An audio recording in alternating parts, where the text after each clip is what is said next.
What's up, guys? Matt in the Hat, Keller Williams Diamond Partners. It is Friday, September 27th, 12 o'clock. We are here to talk about today's hot list. Before I get into it, the hot list house that I talked about yesterday, 602 West 12th Avenue, got a chance to tour that this morning, and the pictures do not do it justice, y'all. It is absolutely beautiful with original woodwork, a lot of the original lighting, absolutely amazing.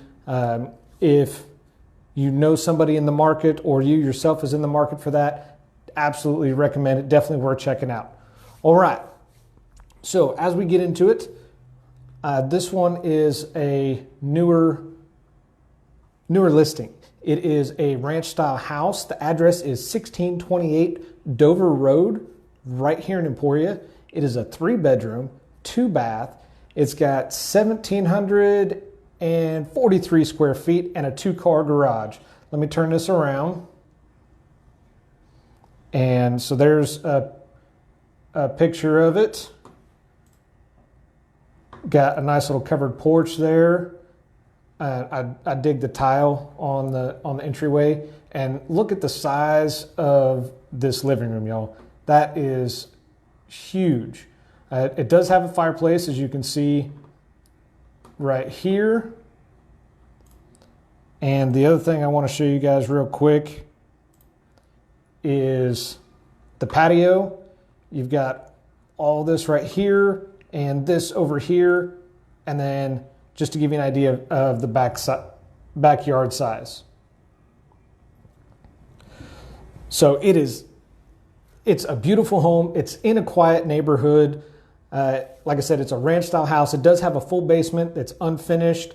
You guys saw the fireplace and the patio. Absolutely beautiful, amazing, and definitely worth checking out. I know I'm going to throw a lot of people off today because I usually do this on my personal profile. Today I'm doing it on my business page just to change it up and do things a little different. So we've been talking all week about what the sales process looks like for buying a house. We've covered steps 1 through 4. Today we're going to cover step 5. So 1 was the pre-approval. 2 is selecting an agent and hopefully a buyer consultation, depending on your agent. Select and view the properties is step 3, and step 4 was write an offer. And the reason I chose to keep writing an offer and negotiating an offer separate, we will get into it, and you will see why. So after you have written the offer, now comes the negotiation part. So what you're going to do is, writing up and negotiating, is the price right? Are you going to do a full price offer? Well, this is where your agent steps in and will do a comparative market analysis. We call it a CMA in the business. And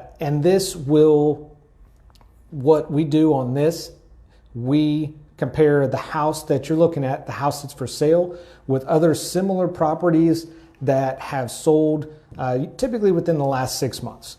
And we will compare that based on size, the year built, how many bedrooms, how many bathrooms, garage size, does it have a basement?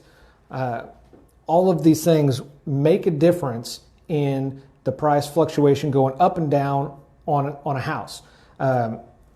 During the home inspection that you're going to do on this, because I would recommend it even if you're buying it, even if it is an as-is property, I would still recommend doing home inspections. That way you don't get blindsided with any surprises. You know, for the most part, what's going on with the house.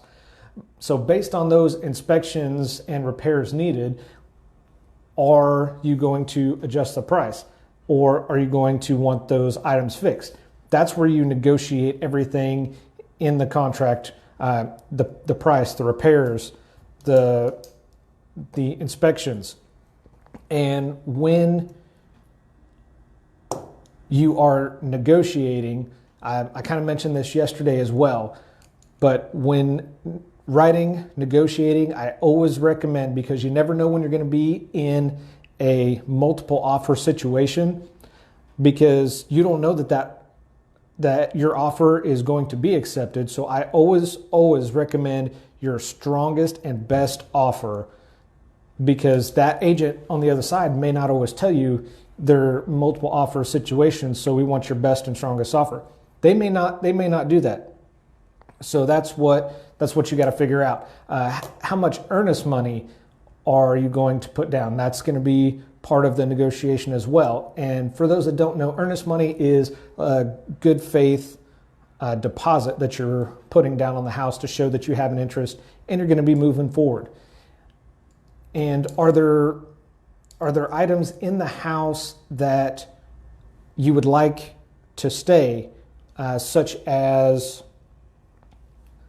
anything in the house that is not a fixture, not attached, is considered personal property, like washer, dryer, refrigerator, and some ovens, as well as pool tables. Those are typically the most common ones that we see. Those are considered personal property, and those sometimes can be negotiated in there as well. Your agent should know and should have an answer for you. And when negotiating, there's three things that's going to happen. Either one, they're going to accept the offer. The seller is going to accept your offer unconditionally. They're going to counter, or they're going to reject your offer altogether. So those are typically the three outcomes that come from it. Very rarely do you see in a situation that they just reject an offer altogether. Most of the time, they will counter unless, like I said, I recommend the strongest offer. If you do that, they like it, multiple offer situation, that is the best offer, then you accept it, move on to the appraisal, and accept the contract, which we will talk about on Monday. So that's all I got for you guys. So as always, if you have any questions, you can message me through my profile. You can message me through this Facebook page, or you can call me 620-794-1032, and I'm happy to answer any questions for you guys. Thank you for watching Friday's episode of the Hot List with Matt in the Hat, Keller Williams Diamond Partners. I do this because your experience matters, guys. See you Monday.